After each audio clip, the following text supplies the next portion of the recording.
Ja nüüd on mul milline rõõm paluda kõnelema Eesti Rahvaluule arhiivist Jüri Metsalu, kes räägib põhjalikumalt Muhu ja Juuru kihelkonna pühapaikade uuringust. Ole hea, palun.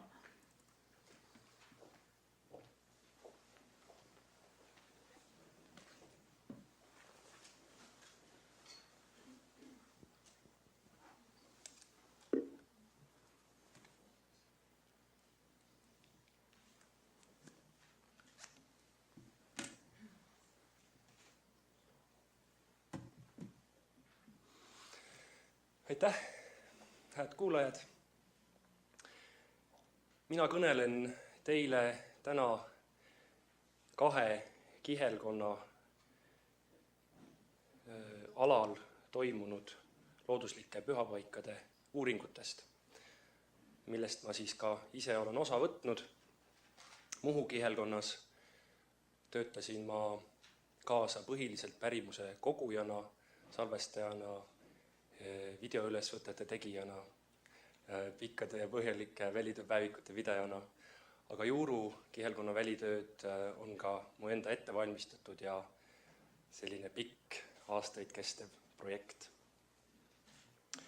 Ma annaksin siis täna sellise lühikese kokkuvõtte statistika nende välitööde käigust ja tulemustest. Nagu näha, Muhu kihelkonnas toimusid välitööd 4 aastal, 2005., 2006., 2008. ja 2011. aastal, sisaldades siis nii külaelanike intervjueerimist kui ka paikade kirjeldamist, metoodilist inventeerimist, loodusteaduslikku kirjeldust. Partnerid, kes selle projekti osas koostööd tegid, olid siis loomulikult Tartu Ülikool, Eesti Rahvaluule arhiiv, Maavalla Koda, kohapealt Muhu muuseum, Muhu vallavalitsus, Tihuse turismitalust ja selle peremehest Martin Kivisoost oli meile väga palju nii ainelist kui vaimset tuge. Ja muidugi ka hiljem loodud Hiite-Maja sihtasutus on osalenud nende tööde korraldamises ja ka rahastamises. Siin edasi näemegi juba rahastajaid: Tartu Ülikool, Eesti Rahvaluule arhiiv, Maavalla Koda, Muhu muuseum, Kultuurkapital, siis ka rahvusvaheline projekt Kesk-Läänemere programmi kaudu ja muidugi kindlasti ka Tihuse turismitalu ja Martin Kivisoo. Töid teostasid Tartu Ülikooli tudengid ja töötajad, Eesti Rahvaluule arhiivi töötajad, Muhu muuseumi töötajad, maamõõtjad ja mitmed huvilised veel lisakski. Tulemused Muhu välitöödelt. Küsitleti kokku 154 inimest, salvestati 97 tundi heli, 16 tundi videot, tehti circa 3000 fotojäädvustust. Ja on huvitav tähele panna, et kui enne uuringuid oli teada 28 pühapaika, siis pärast välitöid, intervjuusid, maastiku inventeerimist on teada 81 pühapaika, mis siis näitab, et nende 4 aasta jooksul toimunud tööde jooksul on meie teadmised Muhu kihelkonna pühapaikadest kasvanud umbes 3 korda. Nii, ja lisaks veel nendele 81 on mõningad sellised pärimuspaigad, Tondikivid, Leedumäed, mis jäävad niiviisi pühapaiga definitsiooni piirialadele. Inventeeriti Muhu kihelkonnas 56 pühapaika. Siin me näeme Muhu kihelkonna kaarti, kuhu Ahto on märkinud leitud ja inventeeritud pühapaigad ning lõplikult hävinud või leidmata jäänud pühakohad. Päris kena pilt. Nii, nüüd üks kiire näite tekst, üks juhtum Muhu välitöödelt, mis mulle endale väga südamelähedane, mida ma ikka siin-seal ka õpilastele, tudengitele tutvustan. See on siis lugu sellest, kuidas me leidsime Igaküla taga Suurekivi mulkus, nagu kohalikud inimesed ütlevad, ühe ravikivi või arstikivi või moaljakivi, kuidas seda ka nimetada. Ja ma olen siia kopeerinud 3 rahvajuttu, arhiiviteksti, mis räägivad siis selle paigaga seotud kombestikust. Väga oluline on see, et selle Igaküla taga rannas asuva kiviga on seotud tegelikult rohkem kui 10 pärimusteksti. See on tegelikult suhteliselt haruldane, tavaliselt on pärimuspaigaga seotud niimoodi 1, 2, 3, 4 teksti, aga üle 10 juba näitab paiga olulisust ja vast siin puhul ka tema kasutamise intensiivsust ja traditsiooni püsivust. Siin on siis toimunud ravitalitused, sinna on viidud haigete kohtade pesuvett ja siin on ka selline eriline legendi moodi jutt, et kuidas see kivi nagu tööle pandi omal ajal, et üks raskes olukorras olnud tüdruk siis hüüdis selle kivi justkui käima või tööle. Üsna haruldine motiiv tegelikult. Aga jah, et siin on siis ka nendes teadetes mainitud, et sinna selle kivi juurde viidi vett, viidi ka neid anumaid, mille sees end pesti või mille sisse pandi siis see pesuvesi. Ja on ka teateid sellest, et need anumad kas siis löödi sinna kivi vastu puruks või jäetigi siis sinna kivile.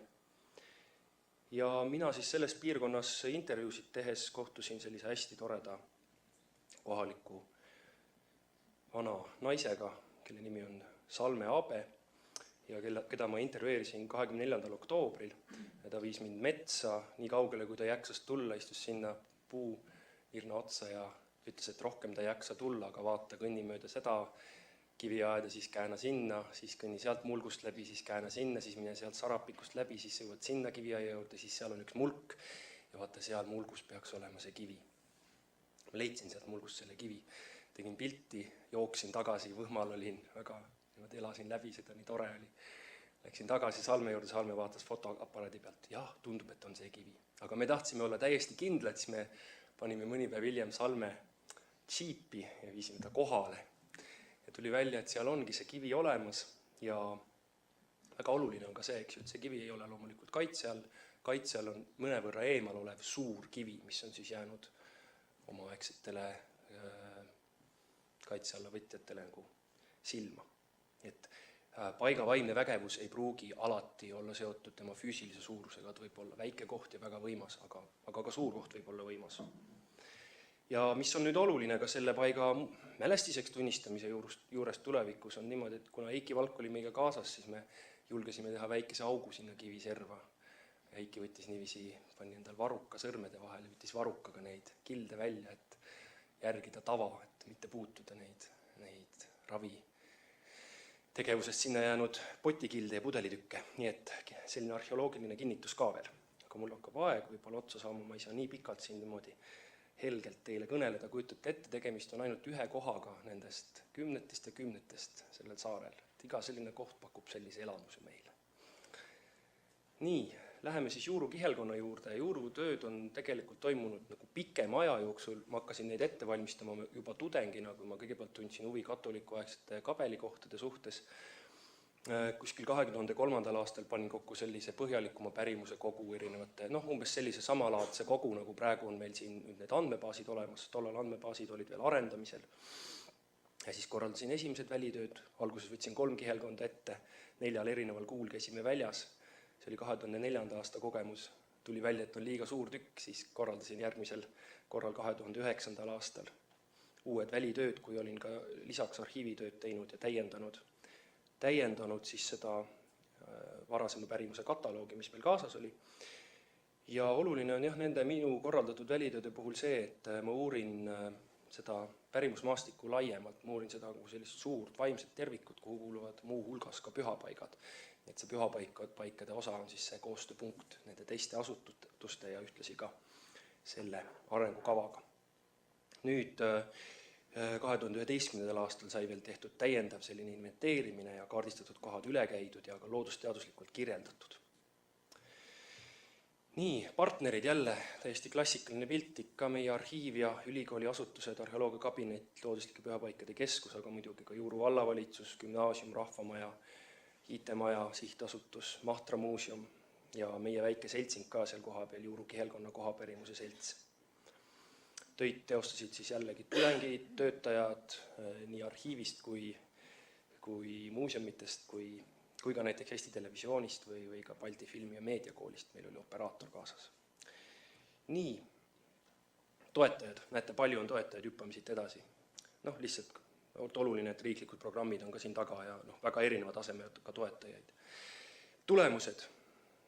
57 tundi heli 2004. aastal, umbes 1000 fotot, 2009. aastal küsitlesime 287 inimest, salvestasime 336 tundi heli ja tegime 60 tundi videot ja tegime umbes 8000 fotot, need on meil arhiveerimata. Aga sisu kokkuvõtted on meil nüüd 2012. aasta lõpuks valmis, need on üle 1000 lehekülje ja 220 intervjuud ja umbes 9746 erinevat arhiiviüksust, ehk siis pala. See on selline vägev pärimuskogu. Ja mis siis sisaldab kohapärimust laiemat, aga ka muu hulgas pühapaikade alast teavet. Nii, aga nüüd on see oluline koht, et minul on nagu see pühapaikade definitsioon olnud mõttes, et kuidas me neid liigitame. Et ka arengukava järgi on võimalik tegelikult pühapaigana näha laiemas mõttes igasuguseid kogemuskohti, olendikohti, igasuguste imeliste ilmingutega seotud paikasid. Aga kuhugi on vaja ka piir tõmmata, näiteks kummitavaid maju ikka ei pane pühapaiga hulka ja kratisaunasid ja talusid ja ilma kommete ja kogemuslugudeta hukkamiskohti, matusepaiku. Kiigekohad on jäänud minu statistikast välja, peoplatsid, jaanitule kohad, nad on nagu piiri peal, aga nii, ühesõnaga defineerimine on keeruline ja täiesti teaduslik küsimus. Aga laiema definitsiooni järgi on Juuru kihelkonnas 90 pühapaika. Enne seda, kui ma tudengina oma töid alustasin, oli teada nendest 12 ja 12 oli ka riikliku kaitse all. Klassikalisi selliseid kitsama definitsiooni järgi pühapaikasid on 51, nendest 15 on hiienimelised, 9 on pärimusliku kiriku ja kabeli kohta, ühe puhul on siis need katoliiklikud ja hiiemotiivid koos, aga 26 on siis sellised muud pühapaigad, ravikivid, ohvrikivid, ahvriallikad ja nõnda edasi. Riikliku kaitse all 7. Nii, arengukava raames inventeerimisele kuulus 42 paika, nendest 6 on riikliku kaitse all, 7 asukoht oli enne arhiivi ja välitöid teada, inventeeriti 17. Kui näha, 25 on jäänud inventeerimata, sest 5 on neist ilmselt hävinud, 10 asukoht jäi ebamääraseks, ei saanud välitöödel tihedate intervjuudega piisavat lisainfot, et neid leida. 2 tükki on betoontorru aetud allikat, mida seal eriti ei ole mõtet inventeerida. Ja 3 on siis selliseid, mis ma leidsin sel kevadel. Üks allikas, üks ravikivi, üks hiiekoht. Et neid tuleb ka juurde, sest kui me küsitleme inimesi näiteks Tallinnas või maakonnakeskuses, siis me võime saada uut teavet. Nii, aga nüüd hästi oluline lõpetuseks veel, et kuidas siis meie teadmiste hulk on kasvanud seoses nende välitööde ja arhiivitöödega, mis me oleme nüüd teinud. Muhu puhul siis teadaolevate paikade arv kasvas 28-lt 81-le ehk siis circa 3 korda ja Juuru puhul 8-lt 51-le ehk siis circa 6 korda. Ja kuivõrd siin täna on ka väga oluline see paikade kaitsmise küsimus, siis ma veel näpistaksin natukene aega ja tooksin ka sellise statistika, et kui me vaatame, et Muhumaal on 81 teadaolevast pühapaigast kaitse all 11 ehk siis 14%, siis sama arvutust tehes Juuru kihelkonnast tuleb täpselt 14. Nii et see tundub nagu olevat üsnagi selline esinduslik. Ühesõnaga kuidagi viisi see vastab ikka sellele tegelikkusele meie muinsuskaitse maastikul. Ja inventeeritavatest paikadest, kui me siis nagu kitsendame natuke, siis see kaitse all olevate hulk on umbes 17, aga siiski suhteliselt väike ja ma toonitan, et need ei ole spetsiaalselt loodusliku pühapaigana kaitse alla võetud kohad, vaid lihtsalt kas looduskaitsealal jäävad mõned hiiesaared või lihtsalt punktobjektina märgitud näiteks allikas, aga nad on ju tegelikult laiemad tervikud, nad vajavad spetsiaalset kaitset, nagu me teame. Näitetekst, seda ei jõua näidata, sest et 4 minutit on ilmselt läbi, see on üks armas kohtumine ühe naisega, kes juhatas meid ühel pühapaigale, mida enne ei olnud teada. Aitäh teile kuulamast!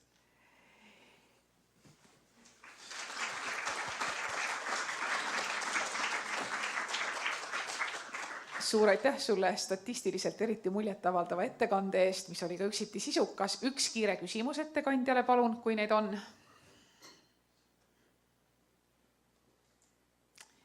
Kas on küsimusi? Ja, palun. Toon kohe ka kõnetoru.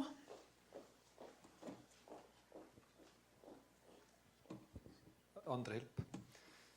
Küsimus oli see, et see kaart, mida sa Muhu kohta näitasid meile, on siis, ma saan aru, paljastasid ka neid pühapaiku, mis registri järgi ei jää nähtavaks. Et kas sa oskad öelda, kui palju nendest selles registris täpsete koordinaatidega nähtavana on? Muhu statistika oli siin ees, eks ole. Et ilmselt ikka kõik nad on nähtavad. Mis see number oli mul? Muhumaal 11 kohta. Riikliku kaitse all on? Riikliku kaitse all, need on avalikult nähtavad. Jah, lihtsalt nendest juurde tulnud osadest, mis nüüd 81 teadaolevast, palju selles registris võiks selles avalikus osas põhimõtteliselt selles avalikus, kus me nägime 2 mummut, seda teab öelda Ahto. Mis need 2 mummut sinna on pandud praegusel hetkel? Ja teine küsimus, et kas looduskaitses on ju kasutatud sellise puhul, kui ei taheta näidata konkreetseid objekti kohti, siis on ju seda ruudu põhimõtet kasutatud. Et on lihtsalt ruudus esinemine või mitte esinemine ja arv näidatud sellisena ära. See on üks võimalus. Aitäh, Ahto. Kas on soov kiirkommentaariks? Meid kannustab aeg. Andmekogu loomine käib praegu ajalooliste maakondade kaupa. Ajalooline Võromaa, Tartumaa on valdavalt sisestatud ja ma ei ole praegu kindel, et kuhu me liigume edasi. Muhumaal tulevad sellele avalikule kaardile kindlasti need 11 paika, lisaks hävinud paigad ning mõte, et need ohustatud paigad kanda umbmääraselt ruudule on kindlasti ka väärt edasi mõtlemist ja ehk teostamist. Aitäh! Aitäh!